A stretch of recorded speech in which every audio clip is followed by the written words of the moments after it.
আগের ভিডিওতে আমরা জানিয়েছিলাম 9ই আগস্ট বিকেলে ঢাকায় এসেছেন ভারতীয় 4 গোয়েন্দা কর্মকর্তা। 10ই আগস্ট বাংলাদেশের একাধিক সংবাদ মাধ্যমের খবরে বলা হয়েছে, বাংলাদেশে বহুল পরিচিত ভারতীয় গোয়েন্দা সংস্থা রয়ের প্রধান ঢাকায় এসেছেন। সূত্রগুলো বলছে, একদিনের সফরে ঢাকায় এসেই ভারতীয় এই গোয়েন্দা কর্মকর্তারা বেশ কিছু হাই প্রোফাইল বৈঠক করেছেন। শুধু হাই প্রোফাইল বৈঠকই নয়, ভারতীয় সংবাদ মাধ্যম নর্থ ইস্ট নিউজ যারা প্রথম খবরটি ব্রেক করেছিল, তারা ভারতীয় গোয়েন্দাদের ঢাকার বৈঠক নিয়ে বেশ কিছু চমকপ্রদ তথ্য দিয়েছেন। নর্থ ইস্ট নিউজ বলছে, সফরে আসা 4 জনের মধ্যে 2 জন ভারতীয় গোয়েন্দা কর্মকর্তা 10ই আগস্ট ঢাকায় সচিবালয়ে গিয়ে বাংলাদেশের প্রধানমন্ত্রী তারেক রহমানের সাথে বৈঠক করেছেন। যদিও ভারতীয় গোয়েন্দা কর্মকর্তাদের বাংলাদেশ সফর এবং তাদের বৈঠক কিংবা ঢাকার তৎপরতা নিয়ে ভারত কিংবা বাংলাদেশ কোনো পক্ষ থেকে কিছুই বলা হয়নি। আবার গণমাধ্যমে যেসব খবর প্রকাশিত হচ্ছে তা উড়িয়েও দেওয়া হয়নি। নর্থ ইস্ট নিউজের খবরে দাবি করা হয়েছে, শেখ হাসিনার প্রত্যাবর্তন কিংবা তার ফেরার পর নিরাপত্তার বিষয়টি নিয়ে কথা বলতে ভারতীয় কর্মকর্তারা ঢাকায় এসেছেন। ভারতীয় গোয়েন্দাদের সাথে বৈঠকের পর বাংলাদেশের প্রধানমন্ত্রীর সাথে বৈঠক করেছেন ভারতীয় হাই কমিশনার দীনেশ ত্রিবেদী। 5ই আগস্ট শেখ হাসিনার দিল্লিতে সংবাদ সম্মেলনে বক্তব্য দেওয়ার পর দুই দেশের সম্পর্কের মধ্যে যে উত্তেজনার পারদ বেড়েছে, সেটি কমানোর জন্য তারেক রহমান ও দীনেশ ত্রিবেদীর মধ্যকার এই বৈঠকটির দিকে কূটনৈতিক ও রাজনৈতিক মহলের অনেকের চোখ ছিল। তারেক রহমান শেষ পর্যন্ত দিল্লিতে যাচ্ছেন কিনা বৈঠক শেষে দীনেশ ত্রিবেদীর বিষয়টি খোলাসা না করলেও সবকিছু যে ঠিক হয়ে যাবে সে ব্যাপারে তিনি কনফিডেন্ট বলে দাবি করেছেন। অন্যদিকে বাংলাদেশের পররাষ্ট্রমন্ত্রী সাংবাদিকদের বলেছেন, তারেক রহমানের সফর নিয়ে এখনো কোনো তার কর্মকর্তারা যে ঢাকায় এসেছেন সেই খবর প্রথম প্রকাশ করেছিল দেশটির সংবাদ মাধ্যম নর্থ ইস্ট নিউজ। 10ই আগস্ট বাংলাদেশের সংবাদ মাধ্যম বিডি নিউজ 24 এবং এশিয়া পোস্টের খবরে বলা হয়েছে, বাংলাদেশ ও ভারতের সম্পর্ক স্বাভাবিক করার প্রচেষ্টার মধ্যে সরকারি সফরে ঢাকায় এসেছেন ভারতের বহি গোয়েন্দা সংস্থা রিসার্চ অ্যান্ড অ্যানালাইসিস উইং রয়ের প্রধান পরাগ জৈন। পরাগ জৈন রয়ের সচিবের দায়িত্ব পালনের পাশাপাশি ভারতের স্পেশাল প্রোটেকশন গ্রুপ বা এসপিজির বিশেষ সচিব হিসেবেও দায়িত্ব পালন করছেন। ঢাকা সফরে তার সঙ্গে রয়েছেন আশ্বিন মুকুন্দ কোটনিস, রাহুল নেগি এবং শৈবাল রায় চৌধুরী। যদিও ভারতীয় প্রতিনিধি দলের এ সফর নিয়ে বাংলাদেশ বা ভারত কোনো দেশই আনুষ্ঠানিকভাবে কোনো তথ্য প্রকাশ করেনি। তবে নর্থ ইস্ট নিউজের 10ই আগস্টের খবরে বোমা ফাটানোর তথ্য দেওয়া হয়েছে। নর্থ ইস্ট নিউজ বলছে, ভারতের গোয়েন্দাদের এই প্রতিনিধি দলটি 10ই আগস্ট সন্ধ্যায় ফিরে যাবেন। তার আগে বাংলাদেশ সরকারের শীর্ষ পর্যায় থেকে শুরু করে বেশ কয়েকটি গুরুত্বপূর্ণ বৈঠক তারা করেছেন বলে সংবাদ মাধ্যমটির খবরে দাবি করা হয়েছে। বলা হয়েছে, ভারতীয় নিরাপত্তা কর্মকর্তাদের এই 4 সদস্যের দলটি মূলত বাংলাদেশে এসেছে বাংলাদেশের সাবেক প্রধানমন্ত্রী শেখ হাসিনার বাংলাদেশে ফেরার বিষয়টি নিয়ে আলোচনা করার জন্য। যে 4 জন এসেছেন তাদের মধ্যে 2 জন সিনিয়র কর্মকর্তা 10ই আগস্ট সকালে সচিবালয়ে বাংলাদেশের প্রধানমন্ত্রী তারেক রহমানের সঙ্গে তার কার্যালয়ে সাক্ষাৎ করেন। আবার এরপর তারেক রহমানের সাথে পূর্ব নির্ধারিত বৈঠক করেছেন বাংলাদেশে নিযুক্ত ভারতীয় হাই কমিশনার দীনেশ ত্রিবেদী। বাংলাদেশ সচিবালয় নিরাপত্তার দায়িত্বে থাকা একটি সূত্র আমাদেরকে নিশ্চিত করেছে, দীনেশ ত্রিবেদীর সাথে বৈঠকের আগে প্রধানমন্ত্রীর সাথে 3 সদস্যের একটি দল সাক্ষাৎ করেছিলেন। তবে সূত্রটি অতিথিদের পরিচয় প্রকাশ করেনি। নর্থ ইস্ট নিউজের খবরে আরো বলা হয়েছে, বাংলাদেশে পৌঁছানোর পরপরই ঢাকার গুলশান পাড়ার একটি হোটেলে ভারতীয় গোয়েন্দারা বাংলাদেশের হাই অফিসিয়ালদের সঙ্গে বৈঠক করেন। ওই বৈঠকে ছিলেন ভারতীয় 2 কর্মকর্তা। নর্থ ইস্ট নিউজ যে খবর দিচ্ছে তার মূল কথা হলো, শেখ হাসিনার বাংলাদেশের প্রত্যাবর্তনকে ঘিরে বাংলাদেশের সর্বোচ্চ পর্যায়ে কথা বলতে ভারতের সর্বোচ্চ পর্যায়ের গোয়েন্দা কর্মকর্তারা ঢাকায় জটিকা সফরে এসেছেন। প্রশ্ন হলো, শেখ হাসিনার দিল্লিতে 5ই আগস্টের সংবাদ সম্মেলনের পর যেখানে বাংলাদেশের প্রথম সারির দৈনিকগুলো বলছে ভারত বাংলাদেশ সম্পর্কের উত্তেজনার পারদ তুঙ্গে, সেখানে সেই একই ইস্যুতে কোনো রাজনৈতিক বা কূটনৈতিক পর্যায়ের ব্যক্তি ঢাকায় না এসে কেন গোয়েন্দা কর্মকর্তারা ঢাকায় আসলেন? সংশ্লিষ্ট একটি সূত্র বলছে, শেখ হাসিনার ঢাকায় ফেরার বিষয়টি রাজনৈতিক সমঝোতার মাধ্যমে হওয়ার সম্ভাবনা সবচেয়ে বেশি। সেটি হলে বাংলাদেশের সাবেক প্রধানমন্ত্রী বাংলাদেশে ফেরার পর তার নিরাপত্তার বিষয়টি সবচেয়ে গুরুত্বপূর্ণ ইস্যুগুলোর মধ্যে একটি। নর্থ ইস্ট নিউজের খবরে এই বিষয়টির প্রতি ইঙ্গিত করা হয়েছে।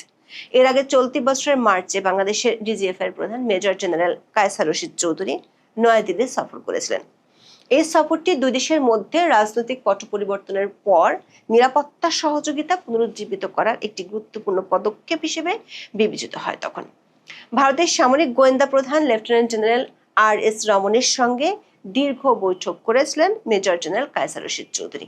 সংশ্লিষ্ট মহলগুলো বলছে, বাংলাদেশের সাবেক প্রধানমন্ত্রী শেখ হাসিনা গত 10 জুলাই থেকে যতগুলো সাক্ষাৎকার দিয়েছেন সবগুলোতে বলেছেন তিনি বাংলাদেশে ফিরে কোর্টে গিয়ে আত্মসমর্পণ করতে চান এবং আইনি লড়াই লড়তে চান। এমনকি তাকে মেরে ফেলা হতে পারে কিংবা গ্রেপ্তার করা হতে পারে এমন আশঙ্কা সত্ত্বেও তিনি দেশে ফেরার কথা বলেছেন। সেক্ষেত্রে দেশে ফেরার পর তার নিরাপত্তা ব্যবস্থা কেমন হবে তার আগে সবচেয়ে গুরুত্বপূর্ণ দুটি বিষয় সুরা হতে হবে।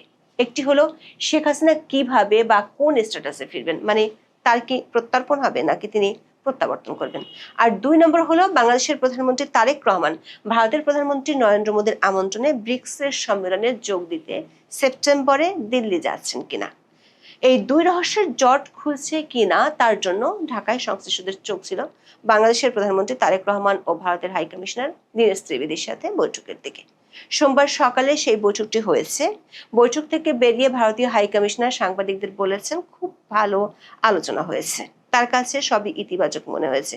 যদিও তারেক রহমান 12 সেপ্টেম্বর শুরু হতে যাওয়া ব্রিক্স শীর্ষ সম্মেলনে যোগ দিতে যাচ্ছেন কিনা তার সরাসরি কোনো উত্তর দেননি ভারতের সাবেক মন্ত্রী দীনেশ ত্রিবেদী। বলেছেন, prime minister of India looking forward এবং ইতিবাচক হিসেবে দেখছেন। 2 নেতা একসঙ্গে বসে আলোচনা হলে সব সমস্যার সমাধান হয়ে যেতে পারে। ভারত বাংলাদেশের মধ্যকার আলোচনা কেমন হতে যাচ্ছে সে সম্পর্কে কিছুটা ইঙ্গিত দিয়েছেন দীনেশ ত্রিবেদী। বলেছেন, ভালো সম্পর্ক হলো উইন উইন সিচুয়েশন। 2 দেশের মধ্যে যা হিস্ট্রিক্যাল সম্পর্ক আছে ওটা তো আপনি বদলাতে পারবেন না, নেইবারহুড তো বদলাতে পারবেন না। সেজন্য দেশ দুটি বর্ডার শেয়ার করে না, বরং স্বপ্ন শেয়ার করে বলে দাবি করেছেন তিনি। দীনেশ ত্রিবেদী সচিবালয়ে বাংলাদেশের স্বরাষ্ট্রমন্ত্রী সালাউদ্দিন আহমেদের সাথেও বৈঠক করেছেন। ভারতীয় হাই কমিশনার নিজে খুব কনফিডেন্ট বা আত্মবিশ্বাসী বলে দাবি করে বলেছেন, তার মনে হচ্ছে আগামী দিন ভালোই হবে। ইস্যুটা শর্ট আউট করতেই হবে দুদিক থেকে। কূটনৈতিক একাধিক সূত্র বলছে, বাংলাদেশ সরকার চায় শেখ হাসিনার প্রত্যর্পণ আর ভারত সরকার বলছে প্রত্যাবর্তন, মানে শেখ হাসিনা যেভাবে বাংলাদেশ থেকে গিয়েছেন সেভাবে ফিরে আসবেন বাংলাদেশে। শেখ হাসিনা বাংলাদেশের প্রতিরক্ষা বাহিনীর বিমানে করে যখন গিয়েছিলেন তখন তিনি কোনো মামলার আসামি ছিলেন না। ভারতীয় সংবাদ মাধ্যম দ্য ওয়ালের খবরে বলা হয়েছে, ঢাকার দাবি হলো সাবেক প্রধানমন্ত্রীকে একজন সাজাপ্রাপ্ত আসামি হিসেবে ভারতের পুলিশ গ্রেপ্তার করে বাংলাদেশের হাতে তুলে দিক। ভারত ও বাংলাদেশ সরকারের 2 পক্ষের এই প্রত্যর্পণ এবং প্রত্যাবর্তনের বিষয়টি আমরা আগের ভিডিওতে উল্লেখ করেছিলাম। সোমবার সচিবালয়ে বাংলাদেশের প্রধানমন্ত্রী তারেক রহমানের সঙ্গে ভারতীয় হাই কমিশনার বৈঠক শেষে প্রেস ব্রিফিং করেছেন বাংলাদেশের পররাষ্ট্রমন্ত্রী খলিলুর রহমান। বাংলাদেশের পক্ষ থেকে দণ্ডপ্রাপ্ত আসামি শেখ হাসিনার প্রত্যর্পণ প্রক্রিয়া ত্বরান্বিত করতে ভারতকে তাগিদ দেওয়া হয়েছে বলে জানিয়েছেন পররাষ্ট্রমন্ত্রী খলিলুর রহমান। এছাড়া ওসমান হাদির হত্যাকারীদের প্রত্যর্পণ করানোর ব্যাপারে ভারতকে বলা হয়েছে বলে জানান মন্ত্রী। এ বিষয়ে ভারত যেসব কাগজপত্র চেয়েছিল সেগুলো দেওয়া হয়েছে বলে জানান তিনি। ভারতীয় সংবাদ মাধ্যম দ্য ওয়াল লিখেছে, শেখ হাসিনা ভারতের কাছে একজন অতিথি, তিনি পলাতক ব্যক্তি হিসেবে ভারতে যাননি। বাংলাদেশ বিমান বাহিনীর বিমান তাকে দিল্লি পৌঁছে দিয়ে গিয়েছে। এমন একজন ব্যক্তিকে প্রত্যর্পণ চুক্তি মেনে হস্তান্তর সম্ভব নয়। নয়াদিল্লির তরফে সে কথা একাধিকবার বাংলাদেশ কর্তৃপক্ষকে জানানো হয়েছে। ভারত এখন চাইছে শেখ হাসিনা স্বেচ্ছায় দেশে ফিরতে চাওয়ায় বাংলাদেশ সরকার উচিত এই ব্যাপারে প্রয়োজনীয় উদ্যোগ নেওয়ার। নয়াদিল্লি এই ব্যাপারে ঢাকার কাছে 3টি বিষয় প্রত্যাশা করে। 1, শেখ হাসিনাকে দেশে ফেরার জন্য প্রয়োজনীয় ট্রাভেল পাস ইস্যু করুক ঢাকা। 2, শেখ হাসিনা নিরাপদে স্বদেশ প্রত্যাবর্তন নিশ্চিত করা। 3, ফেরার পর শেখ হাসিনা যেন আদালতে ন্যায় বিচার পান তার নিশ্চয়তা দেওয়া। নর্থ ইস্ট নিউজ এবং দ্য ওয়াল দুটি সংবাদ মাধ্যমের খবরে বলা হয়েছে, বাংলাদেশে যে ভারতীয় হাই প্রোফাইল গোয়েন্দা কর্মকর্তারা এসেছেন তারা দিল্লিতে ফিরে গিয়ে রাজনৈতিক নেতৃত্বকে গোটা বিষয়টি সম্পর্কে অবহিত করবেন। নর্থ ইস্ট নিউজ বলছে, ভারত ও বাংলাদেশের মধ্যে কূটনৈতিক অচলাবস্থার কারণে 4 সদস্যের একটি কর্মকর্তার দল ঢাকায় পাঠানোর সিদ্ধান্ত নেওয়া জরুরি ছিল।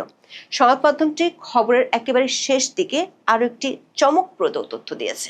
সেটি হলো, শেষ পর্যন্ত তারেক রহমান ব্রিক্সের সম্মেলনে যোগ দিতে পারেন এবং সেখান থেকে ফেরার পর শেখ হাসিনার ফেরার দিনক্ষণ আরো এগিয়ে আসতে পারে। তবে নর্থ ইস্ট নিউজের শেষ দিকের এই তথ্যটি আমরা নিজস্ব সূত্রে স্বাধীনভাবে যাচাই করতে পারিনি। তা সত্ত্বেও কূটনৈতিক একটি সূত্র নিশ্চিত করেছে, দীনেশ ত্রিবেদীর সাথে তারেক রহমানের বৈঠকে 4টি বিষয় নিয়ে আলোচনা হয়েছে। তার মধ্যে একটি বিষয় রাজনৈতিক, একটি পানি বন্টন সংক্রান্ত এবং আরেকটি বাণিজ্য ও জ্বালানি সংক্রান্ত। আর এসব ইস্যুর পরিণতি যে দিল্লি সফরে গিয়ে ঠেকবে সেটিও বৈঠকে আলোচনা হয়েছে বলে সূত্রটি নিশ্চিত করেছে। বাংলাদেশের পররাষ্ট্রমন্ত্রী খলিলুর রহমানের কাছে ঢাকায় সাংবাদিকরা প্রশ্ন রেখেছিলেন, ভারতের সঙ্গে কবে নাগাদ সম্পর্ক স্বাভাবিক হবে। ভারত বাংলাদেশের প্রধানমন্ত্রীকে 2 দফা দাওয়াত দিয়েছেন, 1 দফা বিমস্টেকে আর 1 দফা দ্বিপক্ষীয়। আপনারা কি এই দাওয়াতের কোনোটা গ্রহণ করবেন? জবাবে পররাষ্ট্রমন্ত্রী খলিলুর রহমান বলেন, প্রথম কথা হচ্ছে তিনি গণক নন, সুতরাং বলতে পারবেন না কবে নাগাদ সম্পর্ক স্বাভাবিক হবে।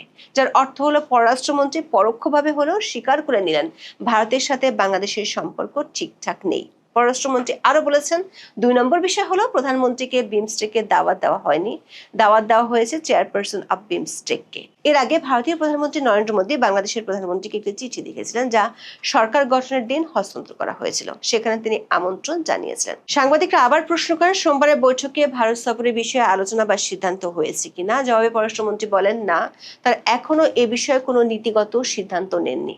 সবশেষ 2 দেশের সম্পর্ক এগিয়ে নিয়ে যাওয়ার জন্য যে পরিবেশ প্রয়োজন সেই পরিবেশ সৃষ্টির ব্যাপারে গুরুত্বারোপ করা হয়েছে বলে জানান পররাষ্ট্রমন্ত্রী। যার অর্থ হলো বাংলাদেশের তারেক রহমানের বিদেশ সফরের সম্ভাবনা পুরোপুরি খারিজ করে দেননি বাংলাদেশের পররাষ্ট্রমন্ত্রী। এখন এ পর্যন্ত। সবাই ভালো থাকুন, সুস্থ থাকুন।